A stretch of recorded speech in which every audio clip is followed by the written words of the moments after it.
So I just really want to talk to you guys today about some exercising and why we need to exercise. And before you get ready to roll your eyes or to sigh about here we go with another exercise video and the importance of exercise again, just listen to me for 5 minutes. I just want to share with you some different perspectives that I've kind of come to know, and I'm hoping that hopefully this will make a difference for yourself as well. When we think about exercise, we always think about the fact that we know it's good for us, we know that it helps us, we know that physicians tell us and all health magazines tell us that we should be exercising and dieting and eating right and doing those things for a healthy lifestyle. Many times in our lives we've done that. Many times in our lives we've fallen off the wagon. I can definitely tell you I'm one of those people who have done that.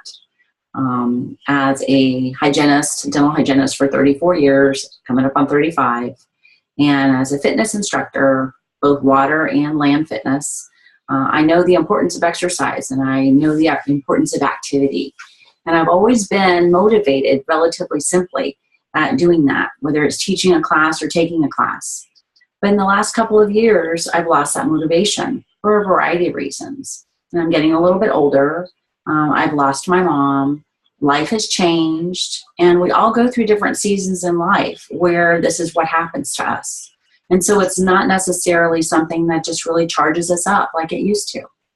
But I encourage you to think about a couple of things like I just was informed of myself that I wanted to share with you that I think are really important.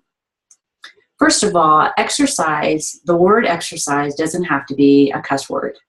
It doesn't have to mean that you have to get a gym membership or that you have to go classes, that you have to go to get started in a running club, or that you need to be on a sports team, or that you need to enter a dance class, or do anything of that nature. Exercise simply means movement.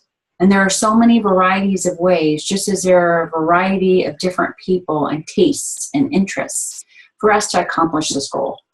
So once I started to realize that, and I realized that it's not just a stigma of the way that I think of conventional exercise, that it is movement, whether it be stretching, or it be walking, or it be dancing, or it be the very regular exercise thoughts that we have, whether it's the gym classes or Zumba or yoga or anything else.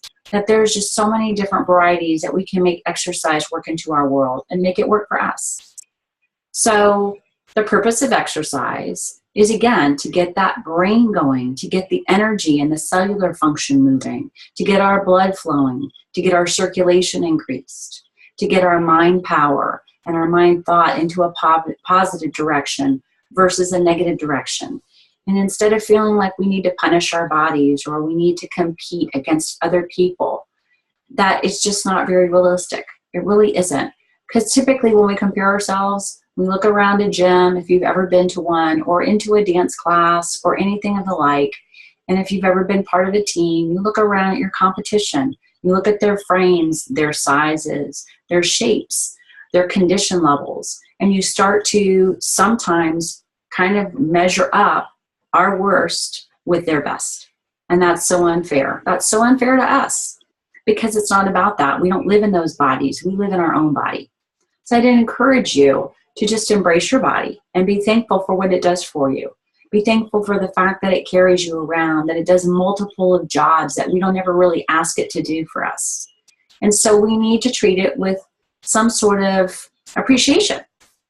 And I just recently learned about something called the lymphatic pump exercise, which basically is standing up and being straight, just standing straight. Your hands can go over at the top of a table if you want it to, but just standing straight up and basically just doing calf raises, just doing graduated calf raises. And I'm just going to show you really quickly how this is done. Hopefully you can see this.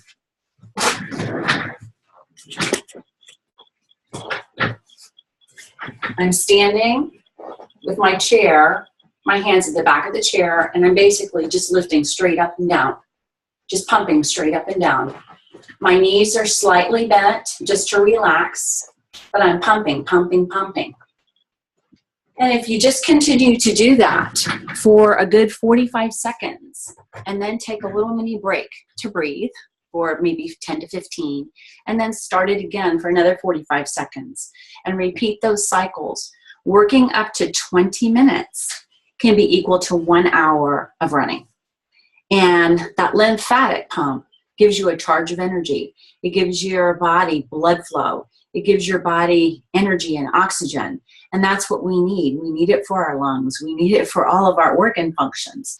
And it's really, really important. And we don't think about that, but we can do that anywhere. We can do that at the kitchen sink. We can do it when we're washing clothes. We can do it when we're brushing our teeth. We can do it in multiple different ways. And it only takes 45 seconds to do one segment. Wait 15 seconds, take a deep breath, maybe a deep, deep breath with that, and just get that oxygen into your lungs, and then repeat those cycles and work yourself up to it. Don't feel bad if you get tired with 1 or 2 45 segments. That's normal because it's something new and it's something different, but embrace it. The whole idea, folks, is to get yourself into a mindset of wellness, balance, and mind fortitude. And when we can start making positive statements about ourselves, and we can start embracing our bodies and start embracing what we do and what we're able to do, life is going to look a little bit better to us. So I hope this has been helpful to you, and I'll catch you on the second segment, which is going to be about the oils that we use with the different exercise or movements that we choose to use. Have a great one.